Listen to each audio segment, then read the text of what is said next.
Hey guys, what's going on? Third Street Reactions here. We're back. I'm Shane. Zach.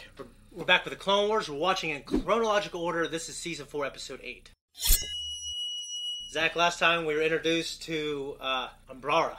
Okay. Yeah, it was General Krell. General Krell. And what race was he again? What species? It's a basilisk. Like that? Ballast. Like Dex. Yeah. So they had different career choices. Well, Dex probably didn't have the Force. No, you're right. If he did, I could see him being more like an Obi-Wan. Or maybe he was like a swindling Jedi. Cool. Maybe he was like Anakin, though. He just wasn't discovered. I think he's more like, he would have been like Obi-Wan because he would have been like a swindler. No, you're probably Obi-Wan's right. always swindling people. He is. And he wins all the time, doesn't he? The subtle arts of persuasion. He's beat more Sith than anyone, right? Yeah. No. But it just goes to show that it's not about power as much as it is honing your skill. No, yeah. They said in the Revenge of the Sith novel, Mace Windu said, even though I don't know if I agree with this line of thinking, what's better, the creator of a lethal style or the master of an old style? Or something like that. I was like, well, I don't know. It just depends, I guess. Well, I mean, you can be innovative to create new styles, but if you've dedicated yourself, it's like martial arts. To the simple. Just dedicate yourself to the basics. Yeah. Master them. And essentially, be well-rounded. Well, that book makes a big point to show that, like, he kind of mastered defense, and he kind of mastered a very basic style that everyone learns when they get to the Jedi Temple. Mm-hmm. There's like 7 or 8 forms, and he just stuck with like 1 or 2. Yeah. Anyways, so yeah, we did meet General Krell. You made a point to say that he doesn't seem like the best commander. He's certainly not very understanding. He's very disregarding of the clones. He thinks they're robots. Essentially. Yeah, just fodder, cannon fodder. Yeah, essentially. Which, in the old canon, that's kind of how the Jedi were, and Anakin was the one that was different. And in this, I think Anakin clearly has a brotherhood with him, but the Jedi are a little more respectful of their lives. He certainly isn't. So, it's a good point. He is... we also have the Umbarans. So, there's a couple notes that I got for this episode, but there's one I'm going to read now, and I think you think it's pretty cool. Because it applies to the pressure-suited Umbaran soldiers. Right. So these were included because of Zentradi from Robotech, which I haven't seen. That was the inspiration. Sardaukar from David Lynch's Dune. Sardaukar. Sardaukar. And the helmets feed the Umbarans a potent gas mixture that keeps them amped up for combat, increasing their reflexes and aggression. Okay. And from a production standpoint, it was just easier having that one animation. Just a bunch of guys that kind of look the same, and you don't always see their faces. We were like, why do they need that for their own planet? That's stupid. Why would they be defending that thing? Yeah. No, they do it like the Vikings. So I thought you would like that. Amped up. That's a cool inspiration. I just finished the first book of Dune, actually. Oh, what'd you think? I think it's opposite of the way the movie rolls out. The movie rolls out at a very fast pace, trying to cram a lot of things in, and everything feels very... Well, it's funny. I think you told me it was slow when you watched it at first. No, I said it was things were really fast paced. Okay. Well, these guys are fans of Dune, and you also see that they're fans of Avatar: Last Airbender, which obviously Dave Filoni worked on that. So, anyways, guys, we're going to jump in. If you want to support us, check out our Patreon. We have our full-length uncut reactions there. We have got to move before those fighters come back. Rex, over here. Jesse, take the right flank. Dover, take the left flank.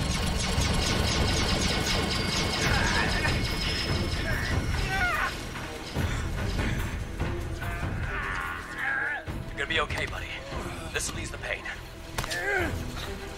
Maybe take your mind off that pain. Let me see a hand. I was thinking the nanomachines. You might feel a little pressure. We've gathered intel on an airbase to the west. It is resupplying the capital's defenses. Incoming! Get down! If you could capture that airbase, it will sever the capital supply lines, allowing the rest of our forces to move in. I'll see to it that the airbase is placed under our control. Remember, General Krell, the entire invasion depends on your battalion. Captain Rex, have those coordinates mapped. You think a Jedi would say it to him? Or do you think they're saying it for the audience? Because he knows that. And he said it in the last episode. Over to the audience. Yeah.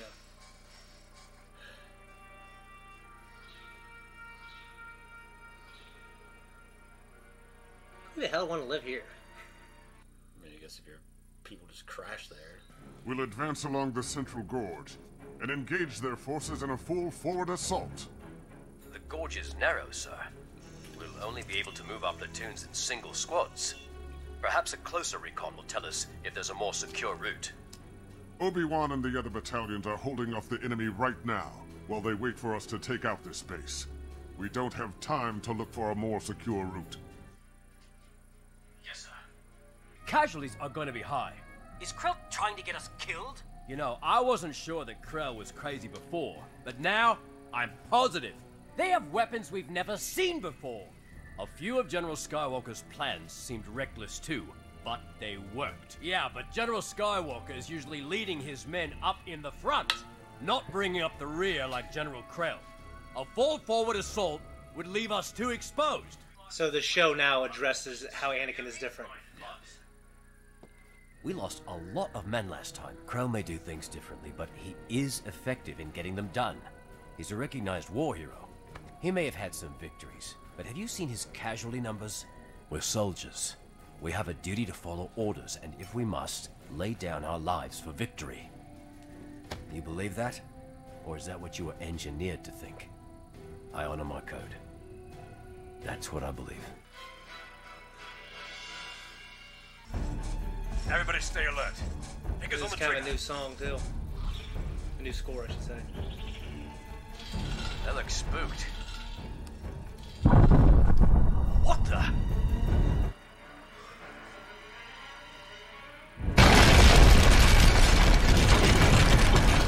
Oh, Christ.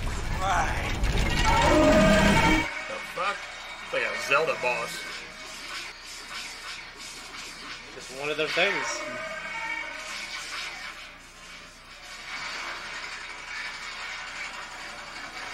Jesus Christ. Yeah, that thing is nuts.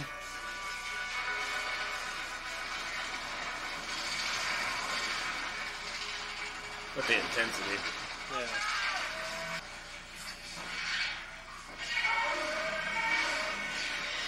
Pretty cool. Yeah. We're safe for the moment. They'll be coming around any second. Bring up the launchers. Spread detonators along that corridor. Trap them into the bottleneck. We're gonna blow those things sky high. Hurry up. We only have a few seconds.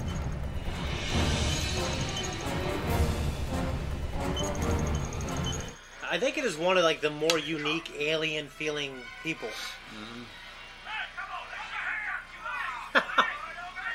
They're doing that shit. Well, it's like a robot. It's you know, it's not like a robot. There's a guy in there. Like what the heck?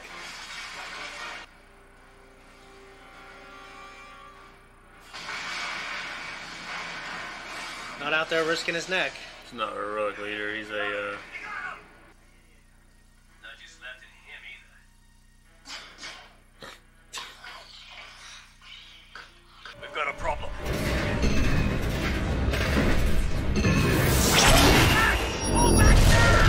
That was so close to him. The fact that it was energy too, you figured we got him. Just the force. Yeah. Sir, we can't possibly. Stand your ground. Do you read me? Captain, are you listening? Do not fall back. That is an order. Just cross my arms. The platoons are in the formation you requested, General. Should I send them to support Captain Rex? I'll give the order when I give it, Sergeant Appo. Sergeant who? Appo. Appo. Appo. I used to think General Krell was reckless, but now I begin to think he just hates clothes. The captain is right. Now let's move out. We can't take them head on, but we need to find another way. You got any ideas? Then this is it. Okay, let's do it. Now these guys are genetically modified to obviously be obedient to their commanders. But most That soldiers. takes a lot of shit.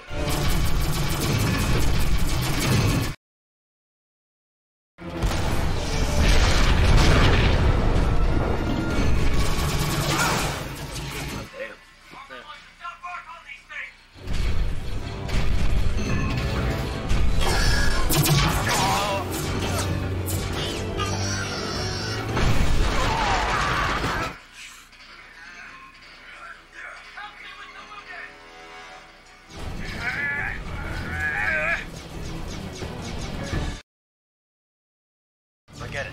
We have to leave them. We can't just leave them, sir. You don't have a choice. That's an order. You sound like General Krell.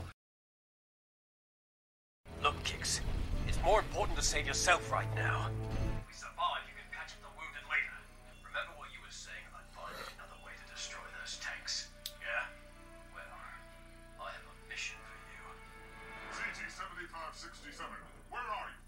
The rocket launchers don't work on these tanks, and it'll be easier to slip by undetected while the rest of us keep the tanks occupied. Captain, you will launch a full forward strike immediately, or you will be relieved of duty. He's not a fucking asshole, isn't he? The second they spot us, I start blasting. Hardcase, can't you take it easy for once? Stick to the plan instead of guns blazing. How do you feel about when someone disobeys, but then they get the job done? Depends how they are all the time.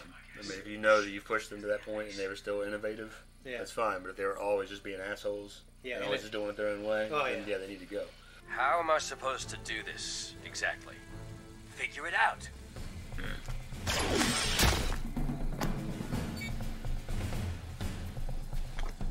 Figure it out, Hardcase. Figure it out. What's to figure out about climbing up a tree? How about you try it next time? Great. Nice view.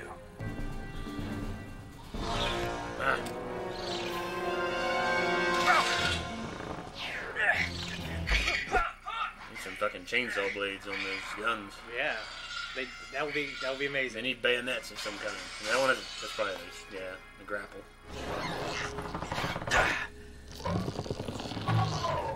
Wow. That noise sounds like a Zelda game noise. Like a Breath of the Wild noise.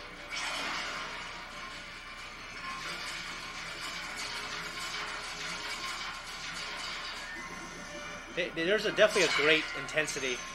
This episode is a lot of very intense. Yeah.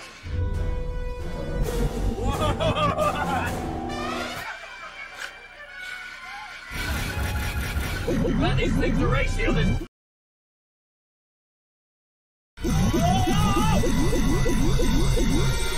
Like Independence Day. Damn, man.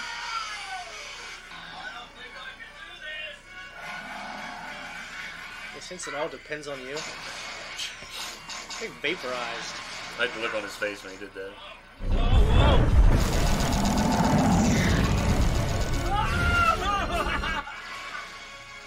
Let's hope this trip was worth it. All right, let's go. Imagine like the acid buildup in your arms when you're holding your arms apart. No, yeah, the shoulders would be killing you.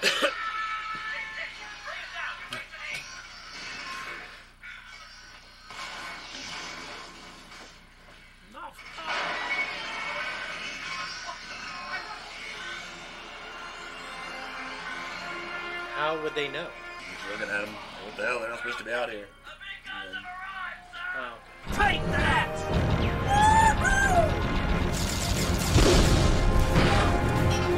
I figured they would have accidentally shot someone. That's a lot of explosions. It's cool though. That's great. This is one of the better arcs in terms of just the battle sequences. Impressive. Sergeant, their defenses are down. Send in the rest of our forces. Attack the airbase! See the arrow? All units, move out! What fucking arrow? Oh, on Sergeant Oppo's Well, that'd have been more important to tell me. Yeah, I was looking around. What the fuck are you talking about? My bad. Despite Hardcase's flying, you two saved us all. I wasn't so tough. You sure? You looked a little green when you came out of that fighter. Captain, report. What is our situation? General, we have taken the base and cut off enemy supply lines to the capital. Luck has smiled on you today, Captain. Consider yourself. A lot of men died to take this base. The price for such victory. Perhaps someday you'll realize this.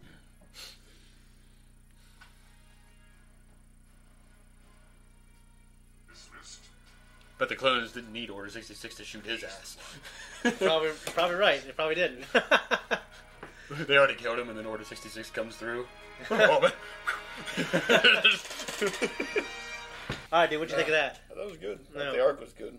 I like Krell. I don't like him. I do think he was a worthwhile facet to the story. I agree. Yeah. He's a good addition. He's a good addition in terms of what he brings for us, for the clones, and he's just this blatant disregard for their life. Yeah. He has a great... He's a lot of victories, but a high casualty rate. It's kind of like an unheroic leadership is more like what it was. Yeah. I mean, I was comparing... I know I whip it out every now and then, but... No, I want you to do that. Grant was unheroic. They considered him... Or John Keegan wrote that he was unheroic anyway. Because he didn't get in the front. Yeah. You know, he was a manager. But that doesn't always... Yeah, it doesn't always mean, like... Well, It just means that you don't lead from the front. You have he described Wellington as anti-heroic. Yeah. Like Wellington was like whatever. Yeah. I'm going to do what I have to do, and then he might be in the front, he might not be, and if he'd won, he knows that he'd have been sacked. Was it? Isn't I'm sorry, if he lost, he would have been sacked. Isn't that what Hitler was? Unheroic? No, Wellington. No, Hitler was false heroic. False heroic. Okay. What is false heroic again? If I remember right, it's God damn it. He's sick, in case you didn't know. It's kind of like he puts it out there that he was a war hero from World War One. Oh. And he builds himself up as a demagogue. Kind of like when people mythologize their high school stories a little bit. I'm not saying I never do. But he was a war hero. Oh, okay. World War One Germany. Okay. You know what I mean? He made sacrifices or made daring feats or whatever. I don't know.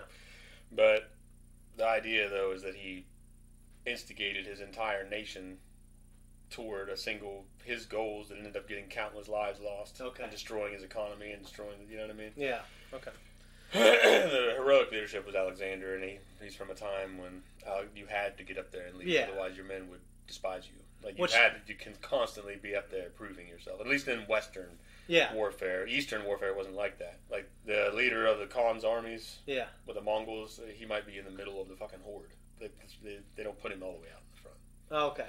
There's a completely different mindset towards warfare. Yeah. So I'm not saying that once we understand it is better because we're Westerners and that we think, you got to have a set of balls, you got to get out there. Yeah. In reality, especially nowadays, it's not a good idea. Who is in control? Command and control, who's making decisions to organize. Yeah, I don't think it's Anakin. Yeah, so on the ground, you have to have guys that are willing to express heroic leadership. Yeah. Guys that are captains, squadrons, and shit. Yeah. But the bigwigs, they don't need to be out there in the front leading their armies. I mean, in this universe, like Krell, at least to these guys, he's going against what they're used to with Anakin. And Obi-Wan certainly leads from the front. I mean, he's up there, so does Ahsoka. Yoda usually is, right? Or he's in there somewhere. Yeah. And even in Revenge of the Sith, you see Coyote Mundi on that one planet before he gets shot in the back. He's leading the front, and he's clearing it for. He's like, "Come on!" And then they shoot his ass. Yeah. And Mace is the same way, right? Yeah, Mace for sure. Yeah, it showed that in Tartakovsky, and it shows it in this. Yeah.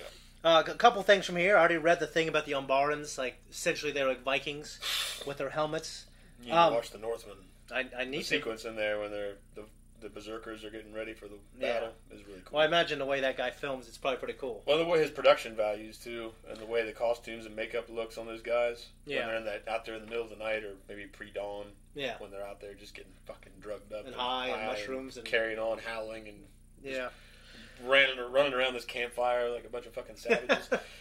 I'm getting this from StarWars.com, but we've seen Umbarans before. So we've seen Medici in the Clone Wars, and this lady is one of Palpatine's aides that we see in 2 and 3.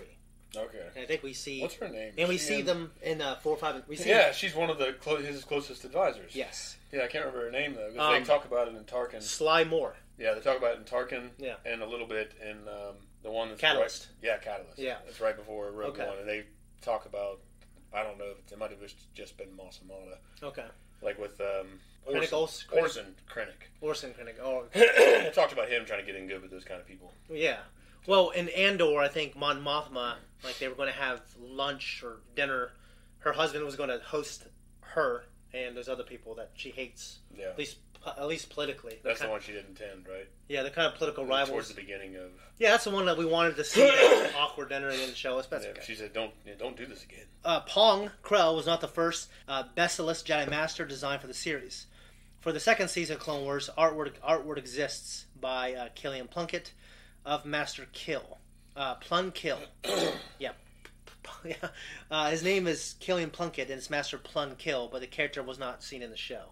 So they created it, but they ended up not using him, but they probably borrow those assets for this guy. Yeah, well, you have so many ideas you can borrow from. Yeah, and they might use this years down the road. That's what they do. That's a production. You have so much more in production that doesn't go into the final. So, here's a clear shot of Lieutenant Appa, or Sergeant Appa. So I just thought that was cool. I mean, I didn't notice the first time I watched it. I got it from StarWars.com, and there's some stuff about...